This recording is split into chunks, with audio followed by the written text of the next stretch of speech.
पालकमंत्री जयकुमार रावल यांच्या हस्ते पिंपळनेरात भाजप प्रचाराचा धूमधडाक्यात नारळ।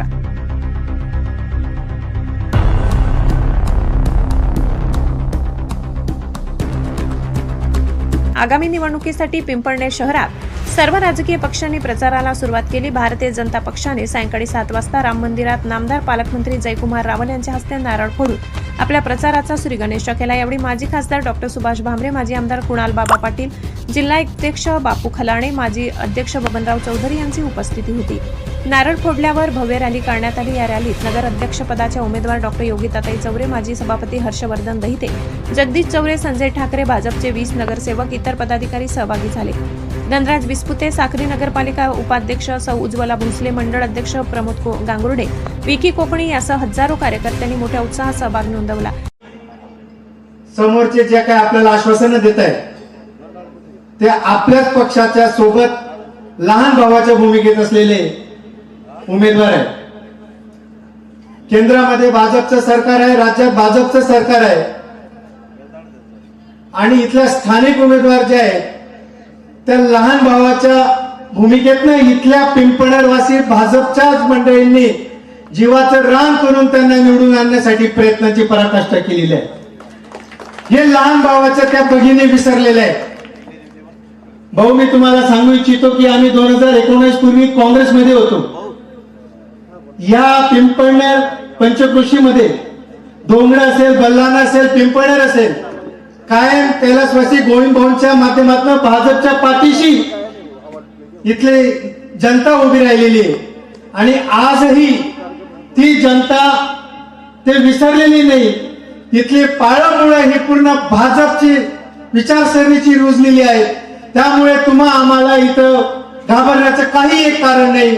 आपले सर्वच्या सर्व उमेदवार 19 नगरसेवकांचे आणि नगराध्यक्षाचे उमेदवार बहुमताने निवडून येतील या मात्र ती मात्र शंका नाही। फक्त विषय आता सर्वांना माझा नमस्कार। भारतीय जनता पार्टीकडून पिंपळनेरमध्ये होणाऱ्या पहिल्या नगर परिषद निवडणुकीसाठी मला नगराध्यक्ष पदासाठी जो उमेदवारी मिळाली आहे त्यासाठी मी भारतीय जनता पक्षाचे मनपूर्वक आभार मानते व त्यांनी दाखवलेल्या या विश्वासास मी पूर्णपणे पात्र ठरण्याचा पूर्ण प्रयत्न करेन। तसेच यासाठी मला आपल्या पिंपळनेरकरांचं सहकार्य व आशीर्वाद रूपी भरपूर मतांनी मला व माझ्या नगरसेवक मित्रांना तुम्ही भरपूर मतांनी निवडून द्यावा ही एक विनंती करते। तसेच आपल्या पिंपळनेरचा विकास करायचा असेल तर त्यासाठी आपल्याला पिंपळनेरच्या विकासासाठी भारतीय जनता पार्टीचे सत्ता इथं आपल्याला स्थापन कर। ही rally Ramnagar, टेंभा road, Sanjay Nagar, Indiranagar, सामोडे चौफुली, bus stand चौफुली, Pimpalner चौक या प्रमुख मार्गावरून फिरून विश्वनाथ चौकातील सभा मंडपात पोहोचली। सभेच्या अध्यक्षस्थानी मंत्री जयकुमार रावल होते। मंत्री महोदयांच्या उपस्थितीत झालेल्या या जोरदार शक्ती प्रदर्शनाने शहरातील निवडणुकीचे वातावरण तापले। ब्युरो रिपोर्ट, पिंपळनेर सहसंपादक अनिल बोराडे। बापू होते, बापू या अख्ख्या रस्त्यावरती पायी चाललोय मी। आमची राहुल गांधीची संघर्ष यात्रा होती, त्या पुऱ्या रस्त्यावर पायी चाललो होती आणि तेव्हा पाऊस पडून गेलेला होता। इतके खड्डे, इतका चिखल होता त्या रस्त्यावरती, तर ते मला डोक्यावर पक्क बसलेलं होतं। निवडणूक जाहीर झाली आणि निवडणूक जाहीर झाल्यानंतर मंजुळाताई मला भेटायला आल्या, आपल्या सहकारी आमदार आहेत त्यामुळे ते भेटायला आल्या आणि त्या मला म्हणाल्या की भाऊ जरा लक्ष ठेवा। आणि मला ते एकदम पिंपळनेर म्हटलं बरोबर तो क्षण आठवला त्या रस्त्याचा आणि मी ताईंना असं जाणवताना विचारून टाकलं, ताई तुमच्या रस्त्याचं काय झालं होतं, रस्ता काय झाला का चांगला नाही झाला? ताईचा शिरा थोडासा पडला, मला कळलं आणि काय पडला। जेव्हा परवा मी पिंपळनेरमध्ये आलो तेव्हा माझ्या लक्षामध्ये आलं की रस्ता काही अजून व्हायला नाही, त्यानं होय ताईचा शिरा खायला। पण भाऊ आता परवा माननीय उपमुख्यमंत्री साहेब या ठिकाणी येऊन गेले आणि त्यांनी त्यांच्या पुरतं धुळे जिल्हा हा भारतीय जनता पार्टीचा बालेकिल्ला आहे। आज देशामध्ये माननीय नरेंद्र मोदी साहेबांच्या नेतृत्वाखाली देशाची यशस्वी वाटचाल होते।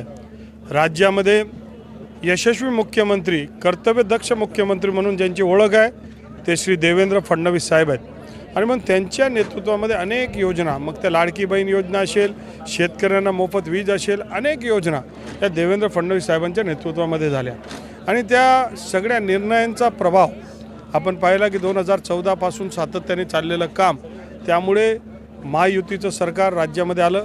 महायुतीचं सरकार हे भाजप प्रणित सरकार आहे. देवेंद्र फडणवीससारखा आश्वासक चेहरा त्याचं नेतृत्व करते आहे आणि देवेंद्र फडणवीस साहेबांनी सातत्याने या धुळे जिल्ह्यावर प्रेम केलं. आज आपण पाहिलं की जवळपास सगळेच आमदार हे भाजपचे आहेत. मागे खासदार दोघं भाजपचे होते, महापौर भाजपचा आहे. सगळ्या क्षेत्रामध्ये जिल्हा परिषद अध्यक्ष असो सगळीकडे 100% भाजपा हा या धुळे जिल्ह्याच्या जनतेची इच्छा आहे. आज पिंपळनेर हे आमचं व्यापारी पेठ आहे आणि पिंपळनेरच्या जनतेची इच्छा आहे की इथे भारतीय जनता पार्टीचे नगराध्यक्ष इथे व्हावे. सुदैवाने एक डॉक्टर आमच्याकडे MD डॉक्टर महिला तरुण महिला त्यांनी भारतीय जनता पार्टीमधून उमेदवारी करण्यास इच्छा व्यक्त केली.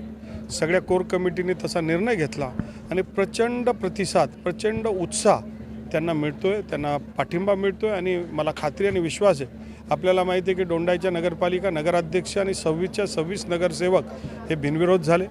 शिरपूरमध्ये आमची मोठी घोडदौड चालू आहे. शिंदखेडामध्ये आमच्याकडे मागे नगराध्यक्ष होता, पुढे देखील नगराध्यक्ष होईल आणि चौथा पिंपळनेर. या पिंपळनेरमध्ये सुद्धा भारतीय जनता पार्टीचा नगराध्यक्ष होणार आहे. 100% भाजपा. कारण शेवटी धुळे जिल्ह्याचे लोक हे विकासावर विचार करणारे लोक आहेत. जिथे विकास आहे तिथे धुळे जिल्ह्याच्या लोकांचा पाठिंबा आहे आणि पिंपळनेरचे लोकसुद्धा तसे जागृत आहेत. विकास जिथे होत असेल त्यांच्याबरोबर आम्ही राहू अशी भूमिका त्यांनी घेतली आहे. देवेंद्र फडणवीस नरेंद्र मोदी हे विकासाचं दुसरं नाव आहे आणि म्हणून विकास तिथे होणार आहे. पिंपळनेरचे तमाम जनतेने एक प्रकारे आश्वासित केलं आहे की पिंपळनेरचा पाठिंबा हा भारतीय जनता पार्टीबरोबर राहणार आहे. कारण सर्वसामान्य लोक, शेतकरी लोक, व्यापारी लोक हे भारतीय जनता पार्टीमध्ये उमेदवारी करतात आहे आणि म्हणून त्यांना पाठिंबा होऊन राहणारे डॉक्टर मॅडम या निवडून येणार आहेत. पण त्यांनी असं सांगितलं की